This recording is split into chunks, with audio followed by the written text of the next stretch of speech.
भारत के पारंपरिक जमीन में कई ऐसे राज दफन हैं जो कई वर्षों के या फिर कई सदियों के बाद भी आज भी उसी तरह ताज़ा और अनसुलझे हैं जितने कि पहले कभी हुआ करते थे। ये रहस्य कुछ ऐसे हैं जिसे जितना सुलझाने की कोशिश होती है ये उतना ही उलझते जाते हैं। ऐसा ही एक राज राजस्थान के जैसलमेर जिले के कुलधरा गांव में भी दफन है। यह गांव पिछले 170 सालों से वीरान पड़ा है और ऐसा गांव जो रात ही रात में वीरान हो गया और सदियों से लोग आज तक नहीं समझ पाए आखिर इस गांव के वीरान होने का क्या राज था। कुलधरा गांव के वीरान होने को लेकर एक अजीबोगरीब रहस्य है। दरअसल कुलधरा गांव की कहानी शुरू हुई थी आज से करीब 200 साल पहले, जब कुलधरा खंडहर नहीं था बल्कि आसपास के 84 गांव पालीवाल ब्राह्मणों से आबाद हुआ करते थे। लेकिन फिर जैसे कुलधरा को किसी की बुरी नज़र लग गई और वो शख्स था रियासत का दीवान सीलम सिंह, अय्याज दीवान सीलम सिंह, जिसकी गंदी नज़र गांव की एक खूबसूरत लड़की पर पड़ गई थी। दीवान उस लड़की की खूबसूरती पर इस कदर पागल था कि बस किसी तरह से वह उसे पा लेना चाह रहा था और उसने इसके लिए ब्राह्मणों पर दबाव बनाना शुरू कर दिया।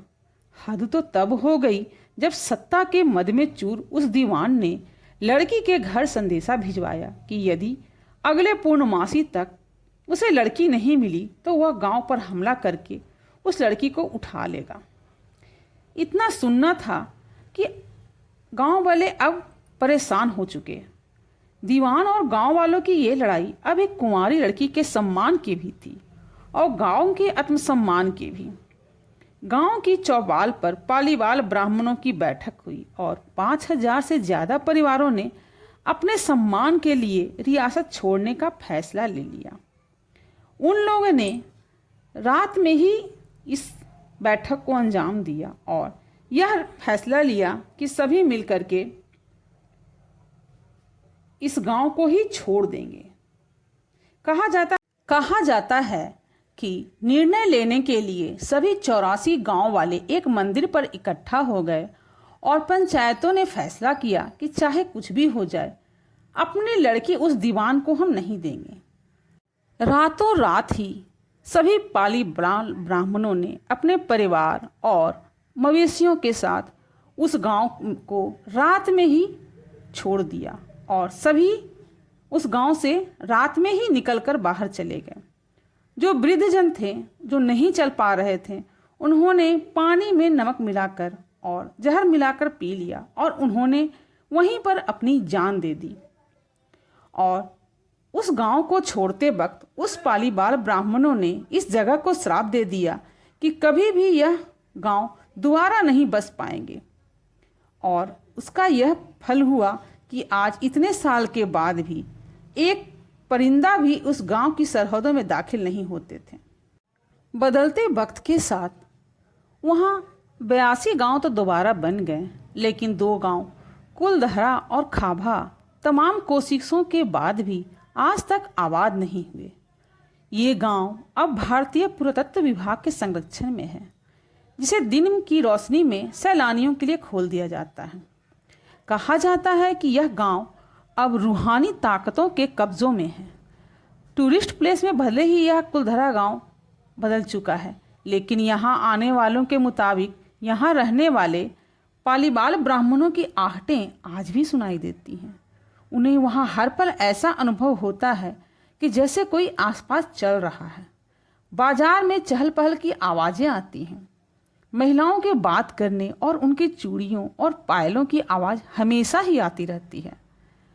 प्रशासन ने इस गांव की सरहद पर एक फाटक बनवा दिया है, जिसके पार दिन में तो सैलानी घूमने जाते हैं, लेकिन रात में इस फाटक को पार करने की कोई हिम्मत नहीं करता है। कुलधरा गांव में एक मंदिर है जो आज भी श्राप से मुक्त है। एक बावड़ी भी है जो उस दौर में पीने के पानी का जरिया था। एक खामोश गलियारे में उतरती कुछ सीढ़ियाँ भी हैं। कहते हैं शाम ढलने के बाद अक्सर यहाँ कुछ आवाज़ें सुनाई देती हैं। लोग यह मानते हैं कि वह आवाज़ 18वीं सदी का वो दर्द है जिससे कि पालीवाल ब्राह्मण गुजरे थे। गांव में कुछ मकान हैं जहां रहस्यमयी परछाई अक्सर नज़रों के सामने आती जाती हैं। दिन की रोशनी में सब कुछ इतिहास की किसी कहानी जैसा लगता है, लेकिन शाम ढलते ही कुलधरा के दरवाजे बंद हो जाते हैं और दिखाई देता है रूहानी ताकतों का एक रहस्यमय संसार। लोग कहते हैं कि रात के वक्त यहाँ जो भी आया है वह किसी न किसी हादसे का शिकार हो ही गया है। मई 2013 में दिल्ली से भूत प्रेत व आत्माओं पर रिसर्च करने वाली पैरानॉर्मल सोसाइटी की टीम जब कुलधरा गांव में रात बिताई, टीम ने माना कि यहाँ कुछ न कुछ असामान्य जरूर है। शाम के वक्त उनका ड्रोन कैमरा आसमान से गांव की तस्वीरें ले रहा था, लेकिन यूं ही उस बावड़ी के ऊपर गया त्यों ही वह कैमरा हवा में गोते लगाता हुआ जमीन पर आ गिरा, जैसे कोई था जिसे वो कैमरा वहां मंजूर न हो। यह तो सच है कि आखिर बहुत ही टीस रही होगी जब उन ब्राह्मणों ने इस गांव को छोड़ा हो, तो फिर उनकी आत्मा तो यहीं बसकर रह गई होगी। पैरानॉर्मल सोसाइटी के उपाध्यक्ष अंजुल शर्मा ने बताया कि हमारे पास एक डिवाइस है जिसका नाम घोस्ट बॉक्स है। इसके माध्यम से हम ऐसी जगहों पर रहने वाली आत्माओं से सवाल पूछते हैं। कुलधरा में भी ऐसा ही किया गया। जहाँ कुछ आवाज़ें आईं तो कई असामान्य रूप से आत्माओं ने अपने नाम भी बताए, और एक टीम जो रात्रि में कुलधरा गई थी, उनकी गाड़ियों पर बच्चों के हाथ के निशान मिले। टीम के सदस्य जब कुलधरा गांव में घूमकर वापस लौटे तो उनकी गाड़ियों के कांच पर बच्चों के पंजे के निशान भी दिखाई दिए। जैसा कि पैरानॉर्मल एक्सपर्ट की टीम ने बताया, कुछ घरों में चूल्हे, बैठने की जगहों और घड़े रखने की जगहें भी मौजूदगी से ऐसा लगता है जैसे कोई यहाँ से अभी अभी गया है। यहाँ के दीवारों में उदासी का एहसास होता है। खुली जगह में बसा होने की वजह से सन्नाटे में सरसराती हुई हवा की आवाज़ माहौल को और भी डरावना बना देती है। और एक हंसता खेलता गांव एक दुष्ट जालिम सिंह के कारण पूरा उजाड़ हो गया और वीरान हो गया और उसे पूरा सुनसान बना दिया।